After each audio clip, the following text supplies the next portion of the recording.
এখন থেকে চাইলে কিন্তু আপনি আপনার ফেসবুক স্টোরিতে আজ থেকে 3 বছর 4 বছর 5 বছর আগেও যদি কোনো স্টোরিতে কোনো ছবি ছেড়ে থাকেন, সেই ছবিগুলো কিন্তু চাইলে আপনি এখনই আপনার স্মার্টফোন দিয়ে দেখতে পারবেন। এটা কিভাবে সম্ভব? আমরা সাধারণত জানি যে একটা স্টোরিতে যখন আমরা আমাদের ফেসবুক স্টোরিতে ছবি শেয়ার করি, কোনো ফটো শেয়ার করি বা ভিডিও শেয়ার করি, তখন কিন্তু দেখা যায় কি ওই শেয়ারকৃত জিনিসটার মেয়াদ হচ্ছে 24 ঘন্টা। 24 ঘন্টা পর কিন্তু আমরা আর ওই ছবিটাকে দেখতে পারি না, অটোমেটিক্যালি ছবিটা কিন্তু ভ্যানিশ হয়ে যায়, ছবিটার কোথাও খুঁজে পাওয়া যায় না। সাধারণত এমনটাই হয়। আসলে কিন্তু ব্যাপারটা এমন না। ফেসবুকে এখন থেকে চাইলে আপনার পুরাতন মানে কত বছর আগে, মানে আপনি একদম কত বছর আগে থেকে মানে যবে থেকে ফেসবুকে স্টোরিটা শুরু হয়েছে, ফেসবুকে স্টোরিতে ছবি শেয়ার করা শুরু হয়েছে, তবে থেকে আজ পর্যন্ত বা আপনি ফেসবুক যবে থেকে খুলেছেন 5 বছর আগে হোক, 10 বছর আগে হোক, 3 বছর আগে হোক, যেভাবেই খোলেন না কেন, ওই দিন থেকে আজ পর্যন্ত যতগুলো ছবি আপনি আপনার মেসেঞ্জার স্টোরিতে, ফেসবুক স্টোরিতে শেয়ার করেছেন, সবগুলো ছবি কিন্তু আপনি এখন আবার দেখতে পারবেন চাইলে। মানে খুবই অলৌকিক বিষয় যে পিছনের এত ছবি আমি শেয়ার করেছি যেগুলো 24 ঘন্টার মধ্যে উদা হয়ে গেছে, সেই ছবি আবার কিভাবে দেখা সম্ভব? আসলেই সম্ভব।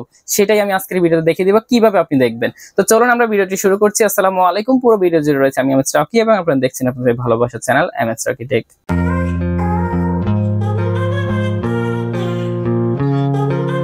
আমরা এখান থেকে সরাসরি চলে যাব হচ্ছে আমাদের যে ফেসবুক ব্রাউজারটি রয়েছে আমরা সেটি ওপেন করে নিব এবং আমরা এখান থেকে এই ফেসবুক থেকে আমরা চলে যাব হচ্ছে এখানে দেখুন একটা প্রোফাইল আইকন রয়েছে, আমরা জাস্ট এখানে ক্লিক করে দিব। ওকে, আমরা এখানে ক্লিক করে দিয়েছি।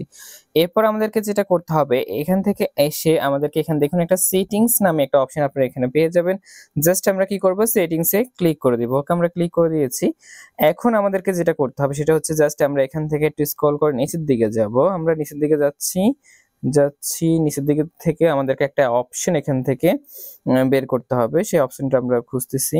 তারপরে এখানে আসার পরে যে একটা অপশন যেটা আমরা খুঁজতেছিলাম সেটা হচ্ছে দেখুন ম্যানেজ ইউর পোস্ট অ্যাক্টিভিটি, এই লেখাটা দেখবেন, যেটা এটার মধ্যে আপনারা ক্লিক করবেন, অথবা এখানে থাকতে পারে ইউর অ্যাক্টিভিটি লোগো, এটাও থাকতে পারে। আমরা জাস্ট এখান থেকে এটার মধ্যে ক্লিক করে দিব। ওকে, ক্লিক করে দিয়েছি। ক্লিক করার পরে আমরা জাস্ট এখান থেকে এই যে একটা অপশন রয়েছে আমরা এই অপশনটার মধ্যে ক্লিক করে দিব। ওকে, আমরা এখানে ক্লিক করে দিচ্ছি। ওকে, ক্লিক করে দিয়েছি। ক্লিক করে দেওয়ার পরে কিন্তু এখানে দুটো অপশন আপনারা পাবেন। তো এই দুটো অপশন থেকে জাস্ট আপনাদেরকে এই যে একটা অপশন রয়েছে আমরা এই অপশনের মধ্যে ক্লিক করে দিব। ওকে, আমরা এখানে ক্লিক করে দিচ্ছি। আমরা ক্লিক করে দিয়েছি। এখন দেখুন এখানে অনেকগুলো স্টোরিজ কিন্তু এখানে জমা রয়েছে। আপনারা যে ফোনে আজ পর্যন্ত যতগুলো স্টোরি কিন্তু আপনারা সেভ করেছেন সবগুলো স্টোরি এখানে দেওয়া আছে। আমরা যদি স্ক্রল করে একটু নিচের দিকে যাই, দেখুন আমার ফোনে এই যাবৎকাল আমি যত স্টোরি দিয়েছি সব স্টোরি এখানে। আমরা কিন্তু সাধারণত দেখা যায় কি যে 24 ঘন্টা একটা স্টোরির মেয়াদ কিন্তু 24 ঘন্টা থাকে। 24 ঘন্টা পর কিন্তু আমরা আর ওই স্টোরিটাকে কিন্তু খুঁজে পাই না। সো আমি কিন্তু আপনাদেরকে একদম লাইভ প্রুফ দেখিয়ে দিয়েছি। এখানে 24 ঘন্টা ছাড়াও এই যাবৎকাল আপনি ফেসবুক খোলার পর থেকে যতগুলো স্টোরি শেয়ার করেছেন সবগুলো স্টোরি, একেবারে সবগুলো স্টোরি কিন্তু এখানে রয়েছে। আপনার একদম পিছনের পুরাতন যত স্মৃতি আছে সবগুলো স্মৃতি কিন্তু আপনি এখান থেকে মনে করতে পারছেন।